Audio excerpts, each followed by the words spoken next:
विषय मेरा लंबा हो रहा है, मैं इसे काट रहा हूँ।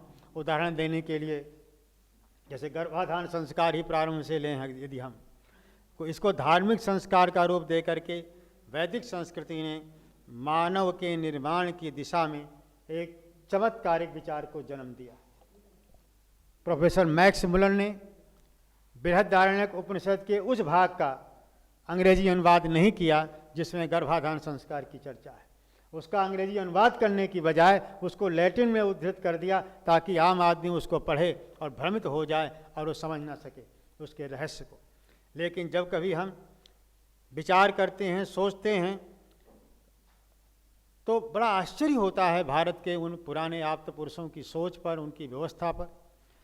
उदाहरण के लिए हम सभी के मस्तिष्क में महाभारत की वो बेजोड़ घटना आज भी तरोताजी है कि किस तरह से अभिमन्यु जब सुभद्रा के पेट में था तो अर्जुन ने चक्रव्यूह भेदन की कथा कही थी, लेकिन निकलने का रहस्य नहीं बता पाए, या बताते रहे वो सो गई थी और उसका परिणाम अभिमन्यु नहीं निकल सका और चक्रव्यूह भेदन कर चुका जहाँ तक सुना था। उसको लोग कहते हैं मैथोलॉजी है। मैथोलॉजी को आजकल के कॉन्वेंट प्रोडक्ट संतानें कहती हैं मिथ्यालॉजी। मान लिया उनकी भी बात। जब हम पढ़ते हैं कि अष्टावक्र ने गर्भावस्था में ही वेदांत सीख लिया था तो हमसे कहा जाता है पंडित जी आप किस प्रमाण पर ये कहते हो?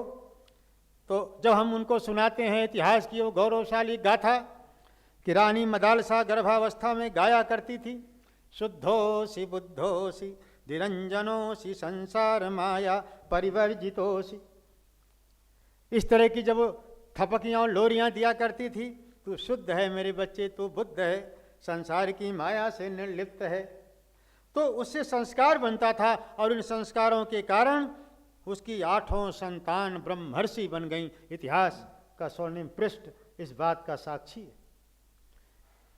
जब पति ने यह कहा ये क्या कर रही हो महारानी, सारी की सारी ऋषि बन गई, तो 9वीं बार गर्भावस्था में अपनी परिस्थिति और रहने के ढंग को बदल करके जब रहना आरंभ किया मदालसा ने, तो वो सर्वगुण संपन्न क्षत्रिय बनी, वो 9वीं संतान, और उससे राजपाट चला। इसी तरह से हम और अभी पिछले कुछ वर्षों का ही जब इतिहास हम देखते हैं दुनिया का, अमेरिका के प्रेसिडेंट गारफील्ड का हत्यारा जो गीटू है, गीटू का जीवन चरित्र आप पढ़िए। जब वो अपने माँ के गर्भ में था तो उसकी माँ ने गर्भपात करने का कुप्रयास, घृणित प्रयास किया था। गर्भपात हुआ नहीं, लेकिन जो संस्कार थे वो तो पैदा हो गए और अपना असर दिखा गए हत्या का, अपराध का, और गीटू जैसा हत्यारा पैदा होता है जिसने अमेरिका के प्रेसिडेंट गारफील्ड की हत्या की। ऐसे ही नेपोलियन की जीवनी आप पढ़ के देखिए, भारत के ऋषियों की सोच कि किस तरह से गर्भ काल में ही संस्कार आरंभ हो जाता है, जिस तरह से माँ देखती है, जिस तरह के रंग देखती है, जिस तरह से सुनती है, जो खाती है, पीती है, सोचती है, सबका असर सीधा होने वाला है। नेपोलियन की माता जब ये पेट में थे तो देखा करती थी सेनाओं की परेड, और बस, और अवगुणों की वो बात मैं नहीं करता, लेकिन महान योद्धा होने में नेपोलियन के कोई कसर बाकी नहीं है। इसी तरह से प्रिंस बिस्मार्क जब वो पेट में था, उसकी माँ अपने घर के उन भागों को बड़ी मानसिक पीड़ा के साथ निहारा करती थी। नेपोलियन की फ्रेंच सेनाओं ने अपने उन्माद में जिनको नष्ट भ्रष्ट कर दिया था, और उसका परिणाम प्रिंस जो बिस्मार्क पैदा होता है, फ्रांस से बदला लेने की भावना उसके अंदर कूट कूट कर भर उठती है जन्म से ही। इस तरह इतिहास के अनगिनत उदाहरण हमको देखने को मिल जाएंगे। भारत के ऋषियों ने जो सोचा, ये तो गर्भाधान की बात हुई, तुरंत चलो पेट में रहते ही पुंसवन है, सीमंतोन्नयन है, सबकी चर्चा का ना समय है और ना ही एक एक कृत्य के पीछे छिपे हुए रहस्य को सोचने और बताने का समय।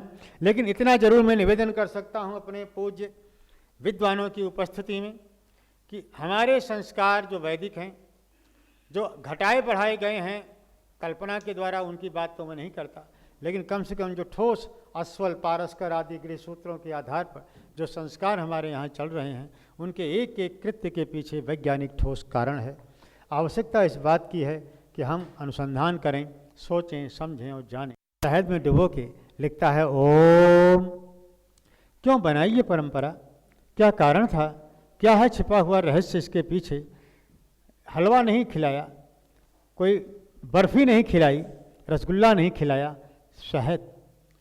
क्योंकि परमात्मा की प्रकृति में सबसे असली जो मिठास है, और ऐसी मिठाई जो बगैर किसी चीज़ को बिगाड़े बनती है, वो केवल शहद है।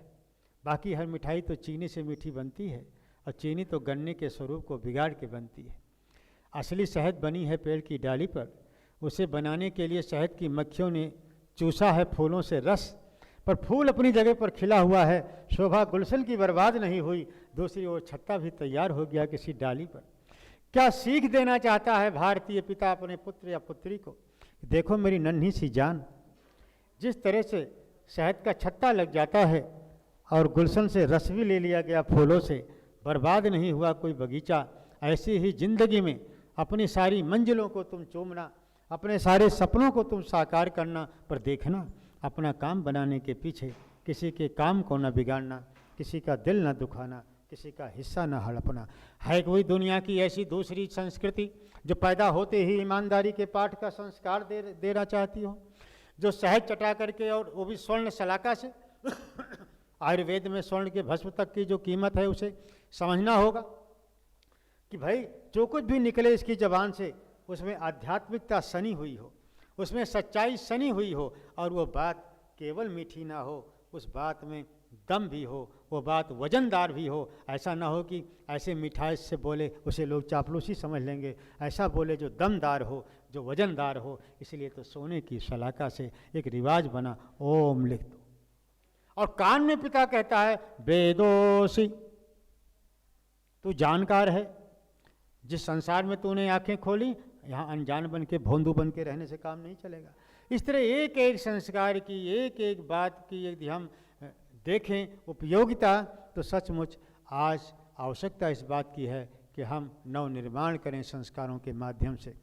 खासकर हमारे हिंदू समाज में तो पंडित बुला लिया जाता है मंदिर से, पुजारी, और वो कुछ कर देता है, कुछ ना कुछ उसकी चांटिंग होनी चाहिए। वो चाहे अंत्येष्टि का मंत्र नामकरण में हो, चाहे नामकरण का मंत्र अंत्येष्टि में हो, हमारी समझ में नहीं आता। खैर, एक निवेदन मैं करके और अपनी वाणी को विराम देता हूँ। चर्चा आरंभ कराएंगे कि जैसे अस्वल और पारस्कर, ये दोनों ही हमें स्वीकार किए, हमारे पूर्वजों द्वारा स्वीकार किए गए हैं संस्कारों के लिए।